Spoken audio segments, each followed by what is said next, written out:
Kochamy konferencje prasowe premiera Morawieckiego i ministra Niedzielskiego. Czy można przeżyć za 350 zł miesięcznie? Spotkanie na szczycie, czyli szczyt wszystkiego. Minister Czarnek u pierwszej damy. Gdzie jest prezes Kaczyński? Czy to prawda, że program WTS krytykuje telewizję TVN? O tym m.in. powiemy w tym programie w telegraficznym skrócie. Niedziela 28 marca. Maciej Orłoś. Suby, dzwoneczki. Bardzo dziękuję patronom. I ty możesz zostać współproducentem programu. Szczegóły w opisie filmu. Zaczynamy od czwartkowej konferencji premiera Mateusza Morawieckiego i ministra zdrowia Adama Niedzielskiego. Od dłuższego czasu można zauważyć tendencję, że główną bronią rządu w walce z pandemią jest urządzanie konferencji prasowych. Uwielbiamy te konferencje, prawda? One pokazują, jak rząd jest niesamowity komunikacyjnie, jak fenomenalnie komunikuje się ze społeczeństwem. Ważne jest wspieranie i inicjowanie solidarności w narodzie, łączenie wszystkich grup społecznych i politycznych do walki z kryzysem. Dlatego też premier Morawiecki podczas ostatniej konferencji nazwał pewne rzeczy i zachowania po imieniu. Podsumujmy. O prywatnej służbie zdrowia mówił tak. Prywatny sektor ochrony zdrowia nie angażuje się teraz w ratowanie życia. Przypomniał także, że to był plan Platformy Obywatelskiej wobec służby zdrowia. Ten plan zakładał daleko idącą komercjalizację i prywatyzację. A teraz wszystkich obywateli warto poprosić o zastanowienie się, jak wyglądałaby walka z COVID-19, gdyby znaczna część albo większość służby zdrowia właśnie znajdowała się poza domeną państwową. Warto uświadomić panu premierowi, który tak przy okazji, przypomnijmy, kilka razy już ogłaszał zwycięstwo nad koronawirusem. On jest w odwrocie. Już teraz nie trzeba się jego bać. A więc warto uświadomić panu premierowi, który podobnie jak pan minister Niedzielski jest ekonomistą, że kiedy do prywatnego szpitala trafia pacjent, to jeśli placówka ma kontrakt z NFZ, to taki pacjent nie ponosi żadnych kosztów. A na kosztach to akurat pan premier znać się powinien. Gdy ojciec Mateusz, ale te żarciki są beznadziejne, panie Orłoś, naprawdę. Zacznijmy jeszcze raz w takim razie. Gdy pan Mateusz już przyłożył opozycji, poprosił ją, żeby nie pełniła swojej roli i nie krytykowała działań rządu. Dość z politycznymi przepychankami. Apeluję do opozycji. Jeśli nie potraficie działać solidarnie, razem z rządem, to przynajmniej nie zaogniajcie sytuacji, bo dzisiaj powinna obowiązywać filozofia wszystkie ręce na pokład. Tak stwierdził Mateusz Morawiecki. Panie premierze, ja bym się opozycją nie martwił. Jej przecież prawie nie ma. A jak nawet ktoś się tam znajdzie, gdzieś mignie na horyzoncie, to i tak przecież nic nie robi.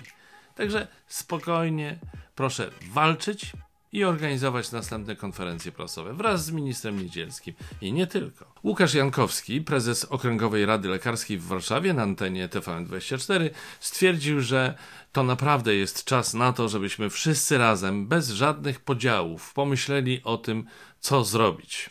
Jak to co zrobić, panie Łukaszu? Konferencję prasową. Zjeżdżamy na chwilę z polityki na polskie drogi, gdzie doszło do niecodziennego incydentu.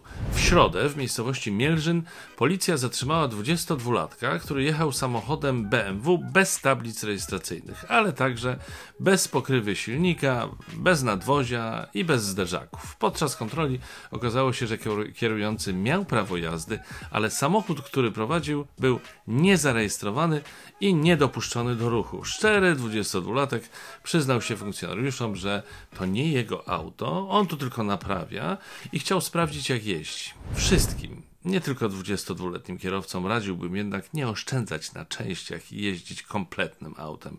To znacząco ułatwia sprawę, wierzcie mi. Oszczędzać jednak na pewno warto na ubezpieczeniu samochodu, a w tym może pomóc porównywarka rankomat.pl.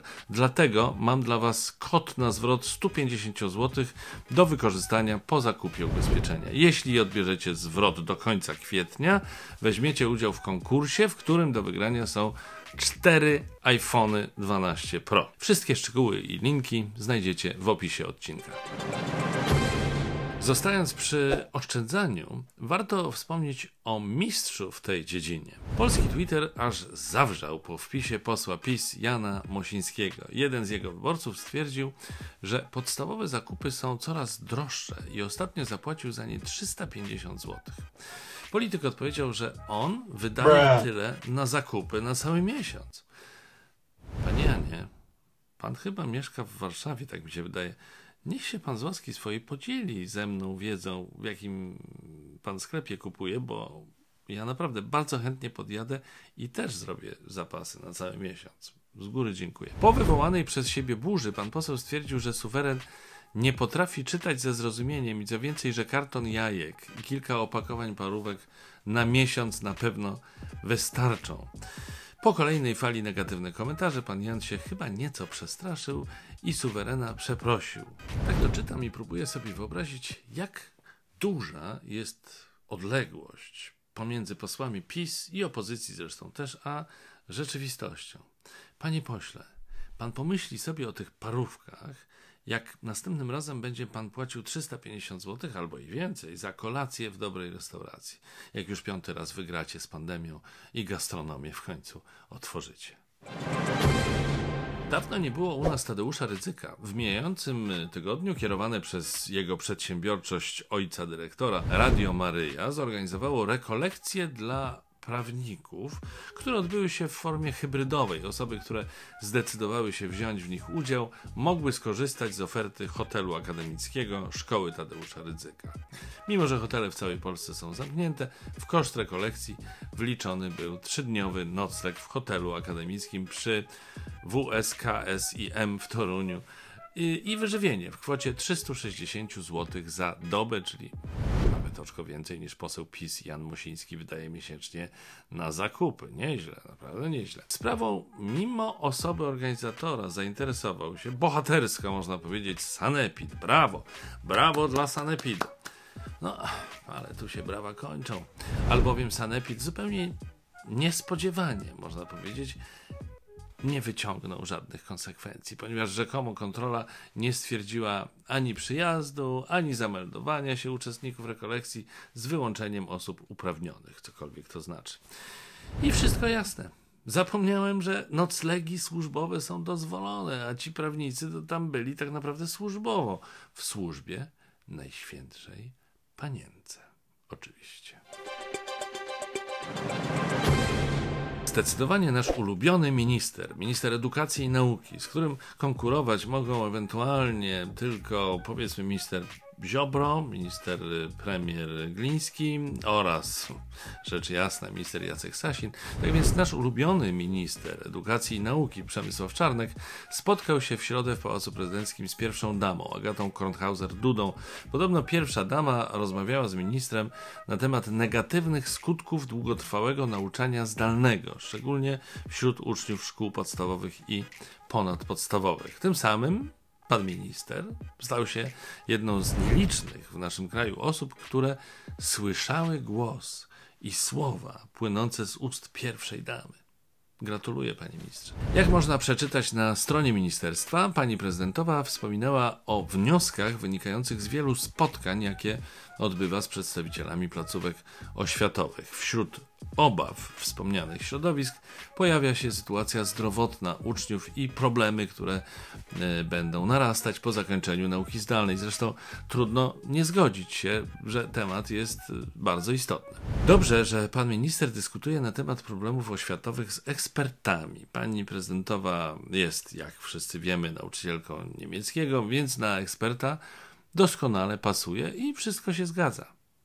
Podobno na zakończenie spotkania minister Czarnek zaproponował wspólne odmówienie różańca oraz 5 zdrowasiek w intencji uczniów. Jednak pani prezydentowa wynegocjowała krótkie szczęść Boże. I Bogu dzięki. A tak, że użyję pięknego staropolskiego zwrotu by the way. Agata Duda Kornhauser rzadko nam się objawia, ale pan prezydent niewiele częściej. Ostatnio widziałem go, jak wręczał krzyż komandorski Orderu Odrodzenia Polski Robertowi Lewandowskiemu. Zresztą, co ciekawe, nasz znakomity piłkarz nie pochwalił się odznaczeniem na swoim Instagramie. Trochę dziwne, a może wcale nie dziwne. Ale odbiegłem od tematu. Otóż, gdzie jest Andrzej Duda? A może po prostu dostał instrukcję od prezesa, że ma siedzieć cicho, nie wtrącać się do tego, co się dzieje, także w sprawie pandemii i tyle. Nie mam pojęcia. Ale zaraz. No właśnie. My tu gadu, a gdzie jest prezes? Gdzie jest Jarosław Kaczyński? Gdzie jest Jarosław Kaczyński? Jak ktoś wie, niech pisze w komentarzu. Bardzo proszę. Odetchnijmy chwilę od tych trudnych pytań i spraw. Czas na muzykę. Dziś Antek przygotował dla nas, z tego co wiem, utwór z repertuaru Jana Pietrzaka. Prosimy bardzo. Żartowałem. Antek nie prowadzi przecież szansy na sukces i mam nadzieję, że nie będzie zresztą. Antosiu, proszę. Witam, dziś w dziale muzycznym artystka początkująca. Co to oznacza? To oznacza, że jest na początku swojej drogi, oczywiście artystycznej drogi. Chodzi o to, że jak ktoś jest na początku swojej drogi, to dopiero coś zaczyna. No w każdym razie życzę tej pani oczywiście jak najlepiej. Słychać, że są zadatki na to, by było najlepiej. No nie mówię, że już nie jest, no bo jest, ale chodzi mi o to, że myślę, że się tej pani wszystko uda. No bo się uda, tak właśnie myślę. No w każdym razie przed państwem pani Agata Gołęberska w utworze Uda się.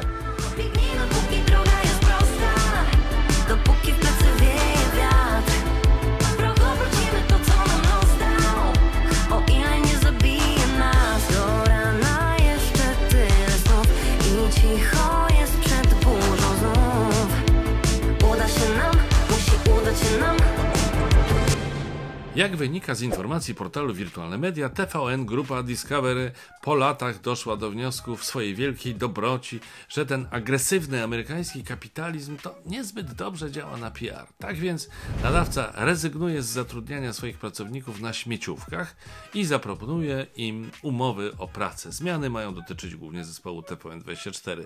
Do końca czerwca kilkaset osób ma wreszcie dostać etaty. Niedawno Mateusz Kowalik w krytyce politycznej napisał, że długoterminowo zatrudnionych w TVN na tak zwanych śmieciówkach może być nawet 2000 osób, które w tej sytuacji są pozbawione składek zdrowotnych, emerytalnych i elementarnych praw pracowniczych. W końcu, tak jak artysta może bardzo długo przeżyć za pieniądze, na które czeka, tak pracownik mediów może chyba przeżyć bez urlopu chorobowego i tych innych nikomu niepotrzebnych fanaberii, prawda?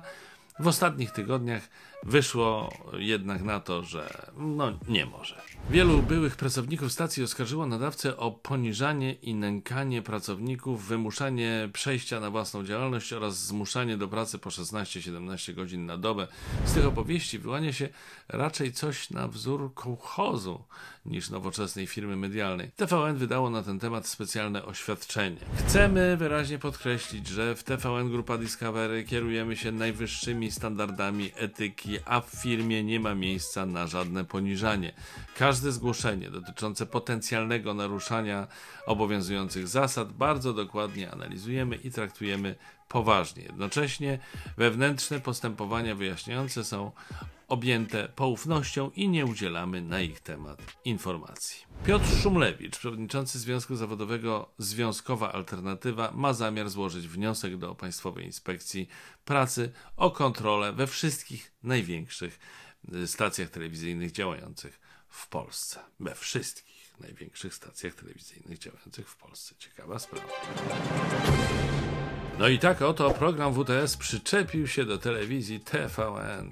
Nie będzie to jednak regułą. Zdecydowanie częściej będziemy się przyczepiać do innej stacji telewizyjnej. Dla ułatwienia dodam, że jej nazwa w skrócie także składa się z 3 liter. 2 pierwsze są te same, T oraz V, i tylko trzecia jest inna. Okej. Możemy nawet się umówić, że już w następnym programie przyczepimy się do tej właśnie stacji, czyli do...